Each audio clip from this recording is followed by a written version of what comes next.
Circle of Inevitability, capítulo 1154. Calamidade da destruição.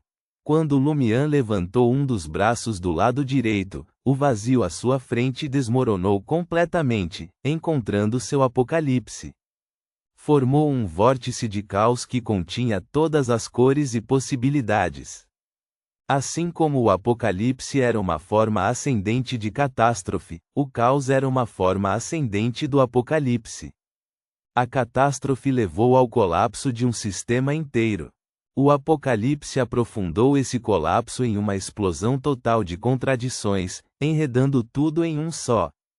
O caos representou a singularidade em uma convergência, a conclusão após a explosão total. Portanto, o caos da demônia do caos não poderia ser aplicado diretamente a um alvo estável e equilibrado. Um colapso catastrófico deveria primeiro ser criado na área designada, seguido pela explosão total de contradições para formar um vórtice substancial de caos. Só então ele poderia se espalhar para afetar o alvo. Assim que o vórtice contendo todas as cores apareceu, ele começou a se espalhar em direção ao dragão malévolo. Ele encontrou uma barreira invisível, incapaz de alcançar diretamente o corpo maciço do dragão. Isso fazia parte do mecanismo de selamento.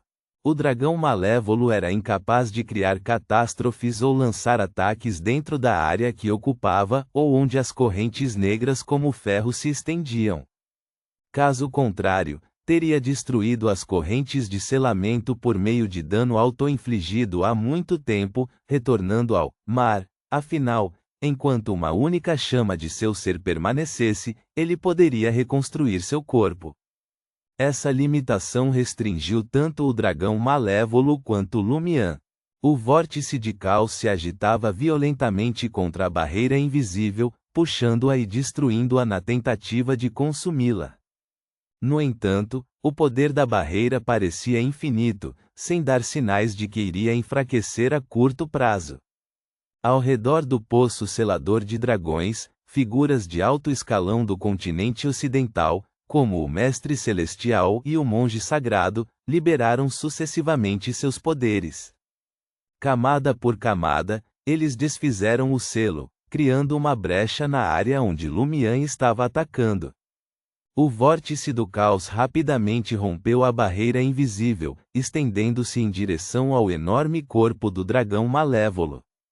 Na superfície das correntes que prendiam aquela parte do dragão, as esculturas demoníacas, em vez de demonstrar raiva diante do caos iminente, exibiam expressões de alegria e endireitaram as costas, ergueram as cabeças, e seus rostos aterrorizantes de rostos verdes, presas afiadas, ossos nus e pus escorrendo irradiavam orgulho e alívio.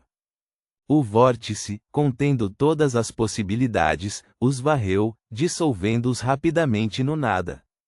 As correntes correspondentes se quebraram e caíram no caos. Aquela parte do corpo do dragão malévolo também foi dilacerada, chamas vermelhas profundas, ossos negros como ferro, espinhos brancos e pelos negros, tudo se dissipando no vórtice do caos. Todas as três cabeças se inclinaram para trás simultaneamente, soltando uivos agonizantes. A parte afetada de seu corpo se despedaçou. Sem as correntes que o prendiam, ele se inflamou prematuramente com chamas negras que contiveram a loucura, a destruição e o caos. As faixas de chamas escuras colidiram com o caos que se aproximava, mergulhando o mar cor de sangue em escuridão instantânea. Luz, som e movimento cessaram de existir. Ambas as forças se aniquilaram simultaneamente. Enquanto Lumian se preparava para capitalizar seu ataque, desencadear uma catástrofe, anunciar o apocalipse e iniciar onda após onda de guerra, uma onda de loucura irrompeu das profundezas de sua mente. O estado ocasional em que ele se encontrava terminou prematuramente. Ele perdeu o controle. Ele enlouqueceu. Isso porque o dragão malévolo era uma origem do desastre incompleta. A menos que se contivesse deliberadamente, seus símbolos correspondentes inevitavelmente influenciariam a área ao redor. Para Lumian, duas calamidades latentes eram as mais proeminentes: seu frágil equilíbrio e o fato de já ter perdido o controle e sucumbido à loucura, apenas temporariamente lúcido devido ao desejo do tolo Klein. A primeira já havia sido desencadeada anteriormente, e agora, a segunda inevitavelmente se manifestava como um desastre. A cabeça central no corpo de Lumian perdeu toda a razão. Sua expressão se distorceu com a loucura. Ao mesmo tempo, o rosto de vórtice caótico em seu ombro esquerdo subitamente desenvolveu 2 buracos, como se órgãos tivessem sido arrancados à força na posição dos olhos. Esse rosto tomou conta de todo o seu corpo. Uma persona virtual. Era a persona virtual do caminho visionário. No último mês, além de estabilizar seu estado e ajudar os membros do clube de tarô, assim como aqueles com quem ele ainda se importava nas zonas protegidas, Lumian estava pensando em possíveis desafios em sua batalha contra o dragão malévolo. Graças ao despertar e à acomodação do tolo Klein no castelo de Sefira, Lumian adquiriu uma compreensão e domínio mais profundo sobre os símbolos e suas influências. Ele aprendeu a natureza das origens do desastre e da calamidade da destruição, bem como seus potenciais impactos sobre si mesmo. Para combater isso, ele usou as habilidades do visionário para implantar uma persona virtual em si mesmo.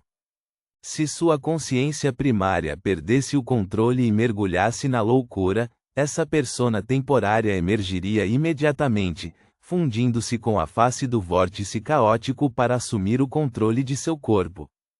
O rosto do vórtice caótico foi escolhido porque somente seu status e posição poderiam suprimir os outros rostos e a loucura incontrolável de sua consciência primária. A persona virtual, uma réplica quase exata de Lumian, mas com sutis diferenças, mal conseguiu conter seus instintos frenéticos. Naquele momento, um vazio negro e infinito surgiu diante dele, junto com uma estrela maior e mais brilhante que o Sol. O núcleo da estrela entrou em colapso em grande escala, liberando luz e calor sem precedentes. Um mar de brilho inimaginável surgiu, a apenas alguns segundos de engolir Lumian. A cabeça central no corpo de Lumian caiu na gargalhada. Isso também é uma maldita calamidade? Reticências. Na fronteira entre o continente ocidental e o Mar da Névoa, bem acima da névoa branca acinzentada. O pico em forma de ninho, com 10.000 metros de altura, na lua vermelho sangue começou a tremer, afundando centímetro por centímetro. A fusão interrompida foi retomada, embora não no mesmo ritmo rápido de quando a lua de sangue apareceu pela primeira vez. Entre as inúmeras manifestações de Klein que cercavam o mundo iluminado pela lua, algumas estavam envolvidas em brigas internas, enquanto outras influenciavam remotamente a deusa mãe da depravação, embora apenas causando interferência. Reticências. Em algum lugar nas ruínas do continente sul, dentro de uma área oculta, protegida por uma leve corrupção transmitida pela árvore mãe do desejo através do Deus acorrentado, os grotescos seguidores da árvore mãe do desejo, exudando pus, com feições faciais deslocadas, ou exibindo traços animalescos como orelhas de coelho, membros magros de porco e torsos de ovelha, ou se contorcendo em agonia sob maldições incessantes, receberam simultaneamente mensagens de Suá e Tirié: venham ao altar.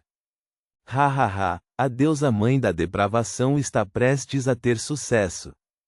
Após acomodar a colmeia de ninhada, ela nos ajudará de acordo com seu pacto com o Senhor, o Deus primordial todo-poderoso. Foi isso que ganhamos em troca da perda da árvore das sombras. Ao ouvir o nome da deusa mãe da depravação, muitos dos seguidores passaram por transformações grotescas, com genitais brotando, ficando manchados de vermelho sangue ou inchados como fetos se preparando para abrir caminho para fora. Esses Beyonders cambalearam em direção ao altar. Suá e Tirié, em sua loucura, eram indiferentes aos seus estados, ou talvez nem sequer consideraram isso. Reticências. Confrontado pelo mar de luz explosivo, Lumian se inflamou. Ele se transformou em uma chama invisível e incolor antes de se tornar luz pura. Em um estado semelhante ao do Sol, envolto em fogo, ele encontrou o mar de luz furioso, abrasador e aterrorizante. Lumian foi absorvido por ele. Suas chamas externas se extinguiram e reacendiam repetidamente, enquanto sua consciência interna alternava entre desintegração e coesão. À medida que a explosão se aproximava do fim, ele se transformou em um vórtice de caos, absorvendo a luz e o calor ao redor para reconstruir seu corpo. Confiando no status, classificação, habilidades e afinidade com a luz do rosto do vórtice caótico, Lumian mal sobreviveu a esta calamidade.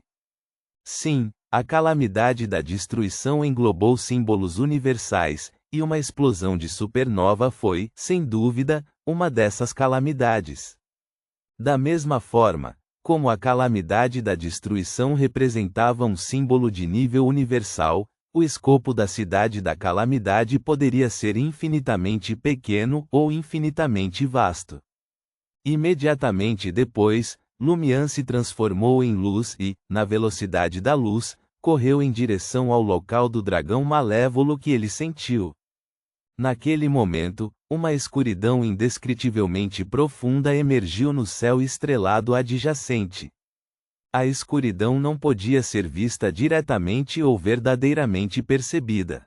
Era identificável apenas através dos gases distorcidos e da estrutura em forma de disco girando lentamente ao seu redor. A luz que Lumian havia se tornado se curvava incontrolavelmente em direção à escuridão, entrando estrutura rotativa de material difuso. Isso também foi uma calamidade. Uma verdadeira calamidade de destruição. Lumian percebeu que tinha apenas um caminho para a sobrevivência: passar rapidamente pela brecha anterior e entrar no território do dragão malévolo. Lá, o dragão malévolo não poderia lançar ataques ou criar calamidades. Caso contrário, teria se libertado há muito tempo.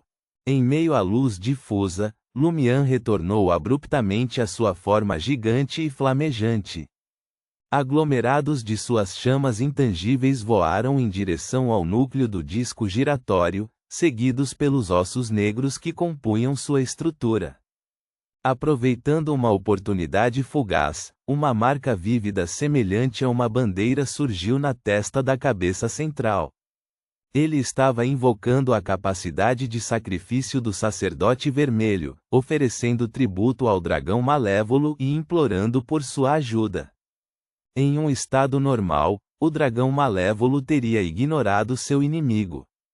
Mas agora, com as consciências e inclinações externas temporariamente arrancadas dele, o dragão malévolo era uma criatura pura de instinto. Receber sacrifícios e fornecer sua ajuda era uma habilidade intrínseca às características, autoridade, conceitos e símbolos do caminho do caçador. O dragão malévolo responderia instintivamente e incontrolavelmente a Lumian, mesmo que isso levasse à sua própria destruição. Foi por isso que Lumian começou a batalha forçando o dragão a retornar à sua divindade e aos seus instintos com o olho onisciente. À medida que o tempo passava, Lumian, agora sem a maior parte do corpo, recebeu a resposta do dragão. Haha! Sua cabeça central riu maniacamente. A escuridão e as distorções ao redor se dissiparam simultaneamente.